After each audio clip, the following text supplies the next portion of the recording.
the streets up. Yeah, yeah. Okay, wake the streets up. Okay, come on. Okay, wake the streets up. Yeah, yeah. Come on, wake the streets up. Yeah, yeah. Okay. Good morning, everyone, and happy Wednesday. It's your boy Chuckie. And it's your girl, Ken Na'Colle. And you already know it's time to get up and tune in to your daily morning BossFM news.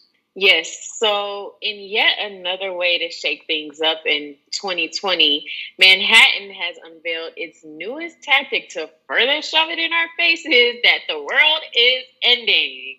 So apparently on a building in Manhattan's Union Square sits a large climate clock that tells us how much time we have left on Earth to fix our climate before an irreversible disaster happens that will change our lives for forever. The clock reads, for the most part, that we have currently 7 years and 101 days to save our climate.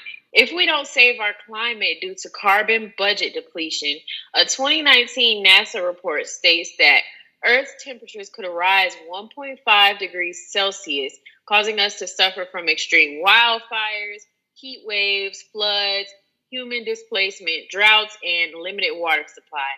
Whew.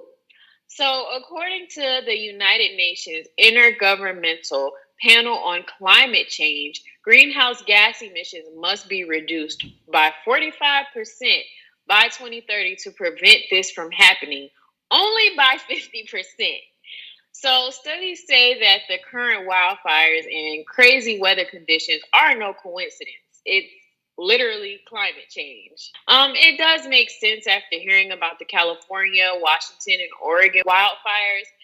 Not to mention we're in hurricane season right now, and we've already had two make landfall into the United States. Those were Hurricanes Laura and Hurricane Marco. I'm not saying that the idea of the artwork is bad, but the artists, Gon Golan and Andrew Boyd, really have people at the edge of their seats with this one. So we have some updates on Breonna Taylor. Louisville mayor has declared a state of emergency and cut off access from downtown. This comes after Greg Fisher, the mayor of Louisville, stated that there may be civil unrest.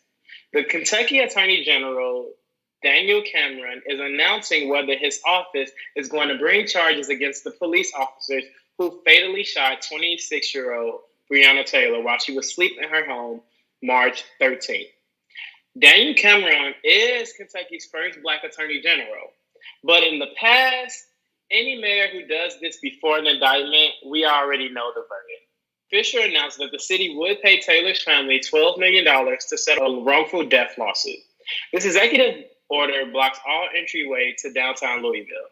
I think that Daniel Cameron being Kentucky's first Black Attorney General could help, but honestly, with our past in America, I don't think it'll help that much. So, I don't know. In the sports world, we've got basketball legend that we all know as the Michael Jordan is said to be entering a partnership with NASCAR racer Denny Hamlin. According to ESPN, the two have purchased a team charter together from German Racing. Also, it is said that Bubba Wallace will be driving for them, leaving Richard Petty's Motorsports once the current season comes to an end. There still hasn't been any major details like what his number will be, who's going to be in his crew, any sponsors or anything like that. Those details are still in the works right now. But this is a major move on behalf of Michael Jordan and NASCAR. Okay, everyone, it's time for Wine on the Mind Wednesday.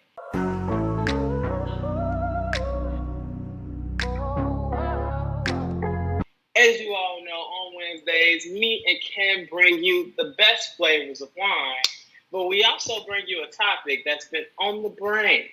So this week, it's going to be a typical rosé. I feel like rosé has been my topic for like the last 3 weeks. But this is my fave, so that's always going to be my go-to. What's your wine, Ken? So actually, Stella Rosa has a new like platinum line. Yeah, so it's like they have like a a vanilla flavor, like Moscato. I'm listening. Yeah, it's actually not bad. I just tried it a little while ago, and I'm not gonna say 10/10 recommend because Moscato and the fruit thing, that's my thing. But I'll say maybe 7 out of 8. 7, 8, 10 recommend. And so, on top of the why, we did want to discuss what we talked about earlier with the climate change and global warming, because as we've learned, big corporations, billionaires, the 1%ers are the biggest problem when it comes to climate change. It's their corporations that are having horrible carbon emissions techniques, and it's not our little hybrid cars or us Black people keeping all the garbage bags in one cabinet that's going to save the environment. So it's just like there has to be way more of a resource from them, and they have the money. The money is there, so I'm just not understanding what the problem is. All right, everyone, that's it for your Wednesday morning news. Don't forget to be on the lookout for our playlist that will be dropping on our Twitter at BossFM Digital Radio. Make sure to tune in tomorrow morning at 10:30 a.m. And don't forget to tune in later today at 8:30 p.m. for some more entertainment news with Boss FM. If you'd like to rewatch our shows, as always, they will be available for replay on the Boss FM app and all of our social media platforms. Thanks again for tuning in, y'all. As always, it's Chuckie. And it's your girl, Ken Na'Colle. And you all have a great Wednesday. Okay.